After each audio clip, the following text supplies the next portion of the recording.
Hi, I'm Gregory. I play bass. My name's Tony. I play rhythm guitar. Name's Nick. I play lead guitar. Name's Josh. I play the drums. And I'm James. I do the vocals. We're Meditator. Yay! Hey. And you're watching Concert Junkies. Rob and John, tell them to hit the bell. Question one is, how did we meet? Yeah. Let's see. Like, I created the first EP. It was a solo project. And then amongst talking to a bunch of my friends, they wanted me to start playing live. So I started looking around and I ran across Nick first. I think I shot him a message on Facebook, creeper style. And he said he heard the music and he was digging it. Yeah, I was sent Xanax before the EP came out because there's a lyric video with it and I really enjoyed it. But he started sending me other songs to learn with the Guitar Pro tabs, and I heard Subconscious War and like immediately wanted to be in the band. That was like essentially the reason. And then we met up and became a band. We went through a few members before getting this current lineup, but we went through a lot of auditions, some fun, some not so fun. And who was it we found next? We found Josh next. Yeah. Yeah. Yeah. Again, via Facebook. Yeah, through Facebook. And then you sent me 3 songs. It was Xanax, Subconscious, and I don't remember the other one. But yeah, he sent me 3 songs. I remember learning those songs. I think I sent you Don't Tell Me also because that had like the most complex kick parts. Yeah, I remember you sending me those. And yeah, I'm not gonna lie, they all sounded like awesome. Yeah, from there, y'all came over. We did a quick little not rehearsal, but like Tryout. And yeah, I think it was the next day y'all messaged me. It was like, yeah, you suck, but we'll take you anyway. Yes, you have to beat them down first, and then bring them back up. That way that, yeah. And I think next we got Tony, right? They were like literally a week apart. Yeah, So. yeah, it really was. Yeah. Yeah, I messaged them actually because they posted on Facebook, again, on Nashville Musician Finder, and I had gone for about a year without playing metal live, and I was getting really antsy to do something, and they happened to pop by at just the right time. They sent me 3 songs, Xanax, Subconscious War, and Heartache's Wake, and I think they let me in that day, if I remember correctly. Yeah. I think you were like maybe the second bassist that we tried out. Yeah. Or did we even try out anybody else? Like, I think most people just didn't show up. I know there was one guy that we were supposed to try out, but he never showed up. Yeah, like they would look at the tabs and they were like, no.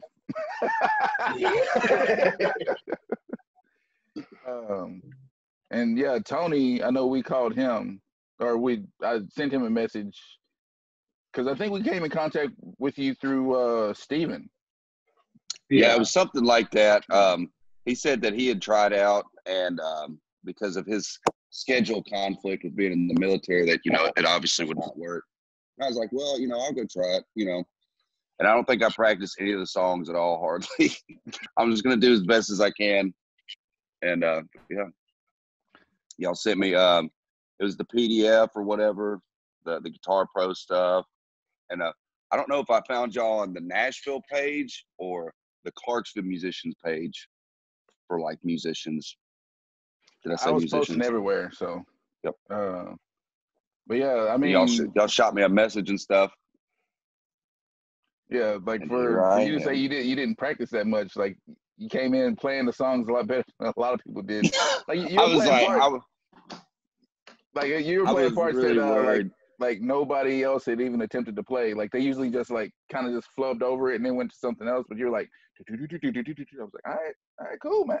Well, isn't Tony the one that played that one part in Heartache's Wake correctly? Yeah, and I was like, yo, okay. It's like, whatever, I'll do it. So the next question is, who influenced you to start playing music in general?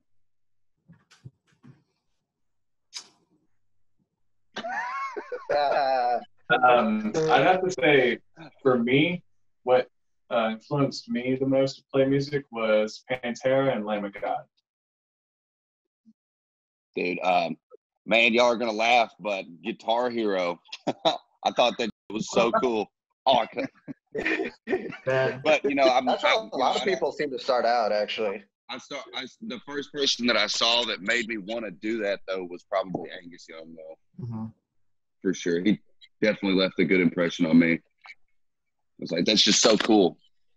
Yeah, that's funny because it's like actually what I wrote down was Guitar Hero. Yeah, that's it's like I didn't really have any interest in playing music at all. I listened to a lot of music growing up, but I was playing Guitar Hero and I really enjoyed it. And then I was playing Cliffs of Dover on Expert and I noticed that there were like a few notes missing and it made me mad. And so I went and learned the song. And ultimately I just like ended up continuing playing guitar. That is a really hard song.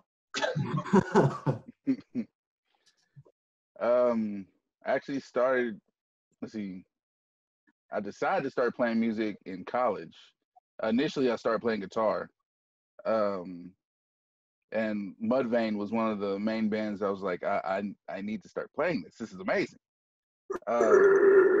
Yeah, exactly. But I don't know, like I actually started singing and screaming as like a stress reliever. So like I was doing that. Then I had one major failure when I first started trying to do vocals.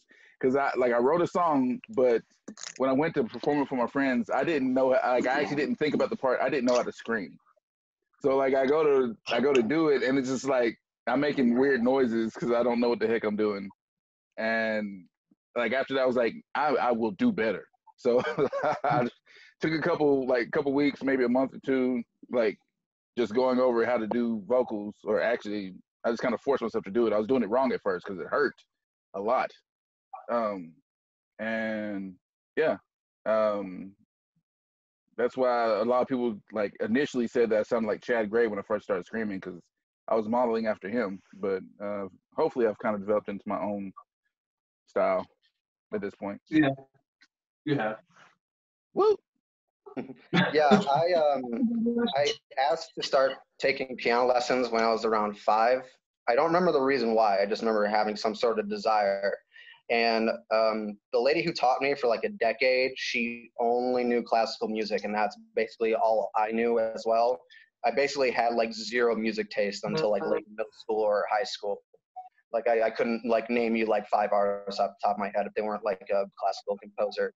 But when I was finally able to move on from that, Elton John I found was a huge inspiration. He's one of the reasons I do music. Metal specifically was like a weird transitionary period. I ran into a Swedish band called Amaranth, and they have like a lot of synth, like a bunch of synth work, probably too much to be honest. And lyrics don't make a lot of sense, but they were really able to combine pop and metal in a certain way that attracted me to it, and then I was able to transition into heavier material.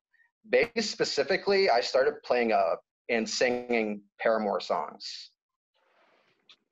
That's a good start. I wish my answer was good as Greg's. Ever since I was born, I was destined to be this musician. I was playing piano when I was 1 year old. When I came out of my mama, I was hitting the notes. Yeah, I know. All right, so we're going to modify this, the third question. When you go on tour, what do you have to have? But we ain't going on tour. So, but if we do, yeah, if I do go on tour, hamburgers. So as far as what I would need as far as going on tour, a whole lot of water and a whole lot of Powerade, just to stay hydrated. Yeah, and like I sweat a lot on stage, so hence the Powerade. I'm gonna need that after I get off stage, or at least some source of electrolytes. Let's just say that smart water. Let's go with that. I don't know. For me, we would practice pads because, Fair. well, I was going to practice for a show and I'm always hitting. So, yeah, we can practice pads and I guess water. But, oh, yeah, by the way, James, you're not sponsored by Gatorade, so. I wouldn't drink Gatorade anyway. I said Powerade, homie. Yeah, just take Gatorade's money, put like something totally different in the same bottle. Put a fake label over it. Yeah. But I would say books to keep myself occupied, notebook for lyrics, and headphones because I'm on YouTube a lot and I need like someone talking in my ear so that I can sleep. Whoa. So you listen to ASMR? No, I despise ASMR. Good, right? Oh, okay. Oh, you want somebody yelling, "Yo, man, you sleeping real good over there. Good job." We're having a dream. I mean, I unironically used to fall asleep listening to Lewis Black albums, and he would scream a lot. Oh my gosh, yeah, I love listening to comedy. Yeah, I wouldn't be able to sleep listening to comedy. I would keep waking up like cackling. It ain't gonna work. Yeah, I don't do it anymore, but yeah, I more listen to podcasts now if I need to do that. Yeah, podcasts. I listen to a lot of podcasts actually. Well, I used to until this dang quarantine happened. Now I've just been like on Netflix and playing games like hell. Mm-hmm. Yeah. Tony or Nick? I'd say gear wise, we just started using inky cases and they're so convenient. They work really well. So I'd for sure want to have my inky case. And then for every show, I always have a backpack full of like protein bars, extra cables, my guitar repair kit is in it. So I need that as well for tour. So mainly just like for gear travel and gear repair. Yeah. I guess I should have said I need my in-ears because, but all right. Tony? Yeah, I definitely second what Nick said. Probably some light food, maybe some like oatmeal, water. Definitely my practice amp. I have like a little 7-watt Boss practice amp. I love that thing. I feel like I play it more than my big amp. So I would definitely bring that, computer, do some writing. Obviously my phone, so, listen to stuff, listen to music, backpack, cables. Yeah, that's about it. I had such a whack answer. All right. So next question. Yeah, hamburgers. The Hamburglar. All right, next question. I got one right here. You weren't...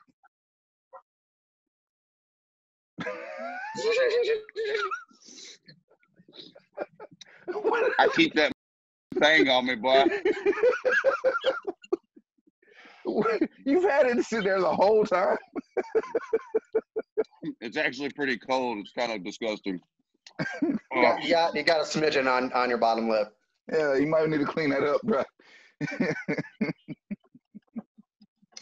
There we go. Gross. All right, so next question. If you weren't playing music, what would you want to do with your life? Probably die. Oh, all right.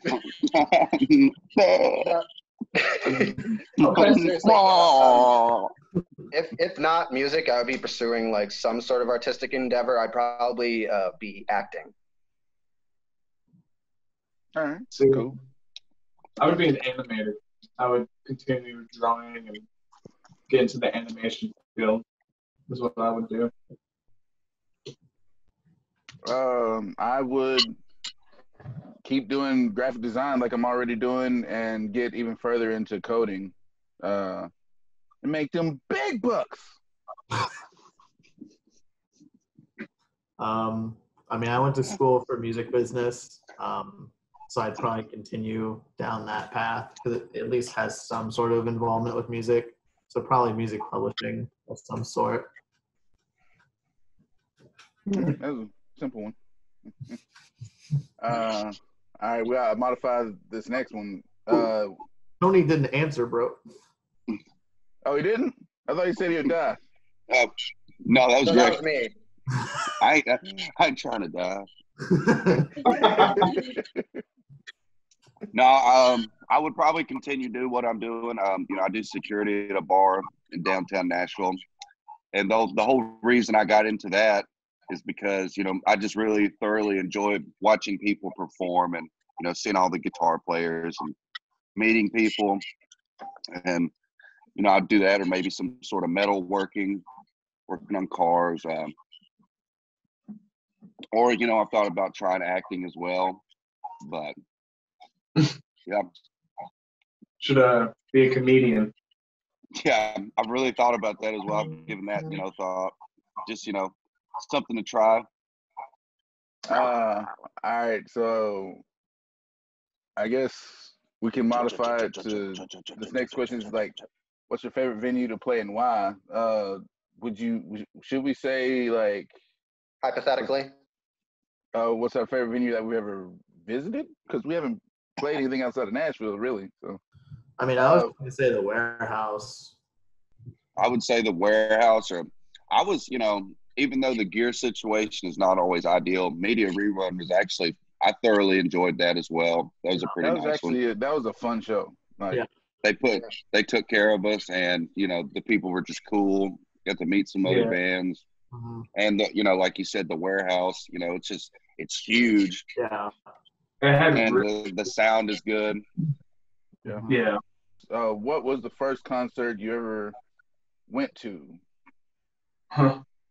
Metallica and Godsmack. What year was that?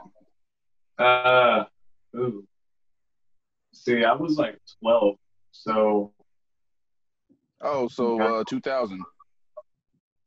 No. I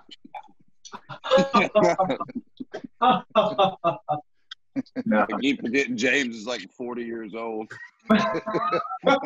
I'll kill you. He can't catch me. He's all brittle. He's not going to be with us much longer. Back in my day. What year did you say that was? Oh, I didn't even do the math in my head. So 15 years ago. So many years ago. Yeah. Yeah, it was like 15 years ago. Oh wow. Mine was Bon Jovi. I'll never forget that. It was so awesome because I love Richie Sambora. I'm pretty sure like the first real concert I went to was at Bridgestone for Kenny Chesney. Kenny Chesney. All right. It took like a long time before I started. It took until I started playing guitar to really like get into metal. So I remember wanting to go see that show. I think it was with Tim McGraw because I wanted to see that Higher song that came out. It was like his single at the time. And I didn't understand how concerts work. So I was sitting there listening to all this music that I hated, waiting for the one song that I liked, and I was miserable. That sounds terrible. Yeah, that's terrible. That is terrible. I'm told that my first show was a Pearl Jam, although I barely remember it. I was like 12, give or take. Maybe I was a little younger than that, and we had like fancy box seats in a big Chicago sports arena, and I barely remember it at all. That and the Nutcracker, that one I actually remember. Wait. You were between 10 and 12, and you can't remember it? What was you doing? I don't Huffing know. glue. I think it's because I wasn't that into them, and I was just eating the junk food most of the time. That's What probably you mean? I think I'm like Greg. I them, remember seeing the Nutcracker when I was a kid. I mean, if we want to get real technical, my first concert was some country dude when I was like in first grade, but I don't even know his name. Like our school just decided to go see him play. I don't know why. But like the first voluntary concert I ever went to was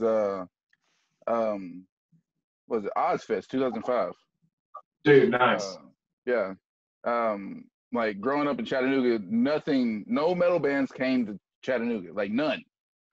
And my dad wouldn't let us go to concerts even if I wanted to.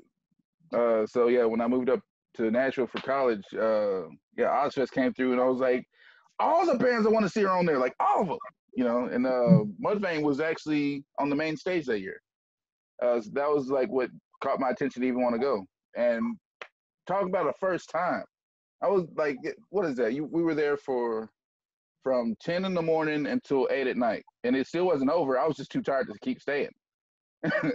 Because I was broke. I ate once the whole day and like had like a few sips of water. So my body was like, yo, you struggling. Yeah. You might die. I kept thinking Mudvayne did that Nirvana cover, but I had that wrong. I was like, what? You mean Puddle of Mud? Puddle of Mud. Puddle of Mud. Puddle of No. Mud. Thankfully, I didn't see them. Oh. Not too far off. Was that not just a fucking... Hold on a second. Oh, sorry. What do you mean not too far off? Just name-wise, I have no idea what Mudvayne actually sounds like. Or Puddle of Mud. I've only heard that one cover. Was that not just the worst thing you've ever seen? Like, it made me bust out laughing. I was like, y'all got to see this. Yeah, I wonder if, like, either they did it on purpose so it would be so bad that it would give them a lot of publicity, or he sucks. No, he's done that multiple times. Like, he's covered that song multiple times. I watched a vocal coach talking about it, and he was like, here's a video of him actually nailing it, and it was like from 2015. And then he showed the video of a dude singing it now, and he was like, either he was having a bad day or he's just blown his voice out and he just can't do it anymore. It's like, it was hot garbage. What? I say it was hot garbage. Yeah, it was. Yeah. Straight up vomit. Puke water. What was the first CD you bought when you were younger? Oh yeah, it was Audio Slave. They're a self-titled album. Yeah. The first one, the only good one. Yeah. Yeah. Such a good CD. It is. It still is to this day. Yeah. I think I bought. It's between two. I don't remember which one it was. It was either Disturbed, Indestructible, or it was Linkin Park's Hybrid Theory. They were both really close.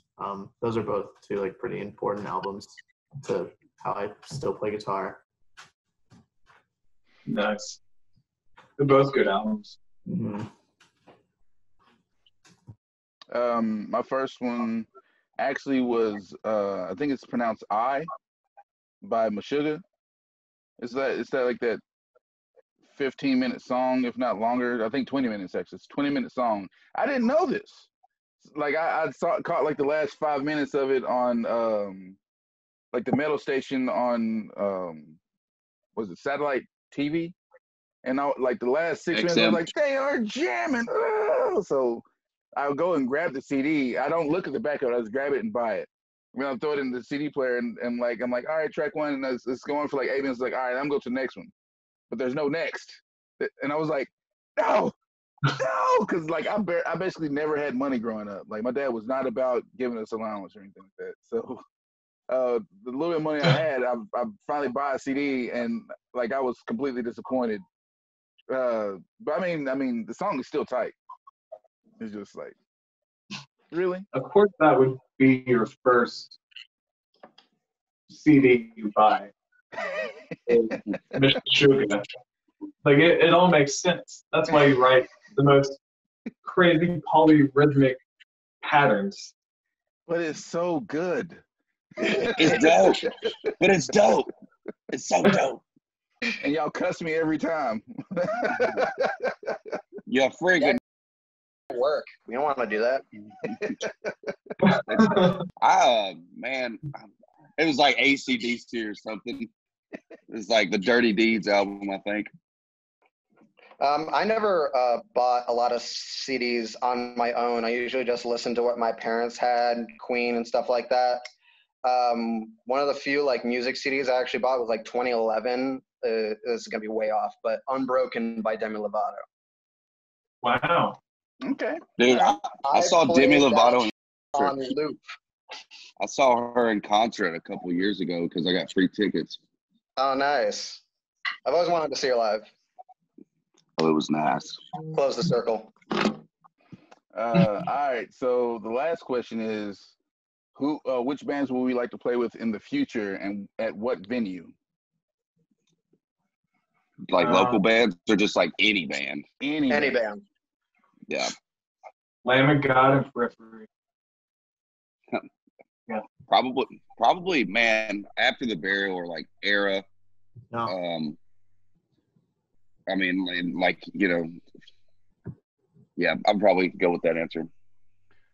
Periphery or Norma Jean? Or both. I would love it. That would be amazing. Oh, and Phineas. I would love to play with Phineas. Spirit Box or Veil of Maya. There we go. Probably. I was looking for festivals for this question like today. Like the Download Festival in England seems nice. I know nothing about it though. Yeah. Oh, and Between the Buried and Me. That's another one. Man, yeah. Yeah, I'd probably say like Trivium, because they've just been like killing it lately. I've listened to it for a long time. And then what was the other one? Oh, A Day to Remember. I'd love to play with A Day to Remember. Like so much. And they generally play like Reading Festival or Rock AM Ring. I've been watching Rock AM Ring for a long time in Germany, and I would love to play that stage. That'd be so cool. I forgot that was in Germany. I thought that was in England.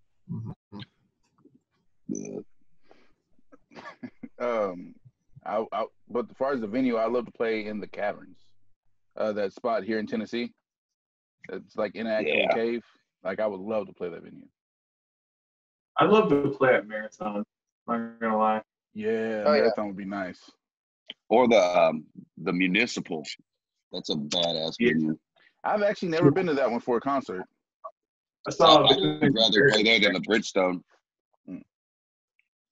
I still want to play at Exit In too. Yeah, that too. For all you're watching, these are all Tennessee-based venues. we have not gone out of Tennessee yet, so we don't have an idea of any other venues to want to play at. Other than the Masquerade in Atlanta, I would love to play the Masquerade in Atlanta. Yeah. Yeah, I'd like to go up to somewhere in like Boston where those guys are from, or like Pennsylvania or Jersey, anywhere up there like Chicago. Dude, just go to Europe. Metal, like. Yeah, anywhere in Europe. Yeah, it does way better for some reason. That's like the music of just the area. Like everybody breathes metal over there, or hip-hop. There's also a growing metal scene in India that I want to explore. India? Yeah. No kidding. There's this one like really technical band I'll send you guys. Yeah. Well, I mean, that's all the questions. We have been Meditator. Thank you for hanging out with us. Thank you to Concert Junkies for giving some questions to answer for you guys. Go to our Facebook, give us a like, and yeah, we will see you next time.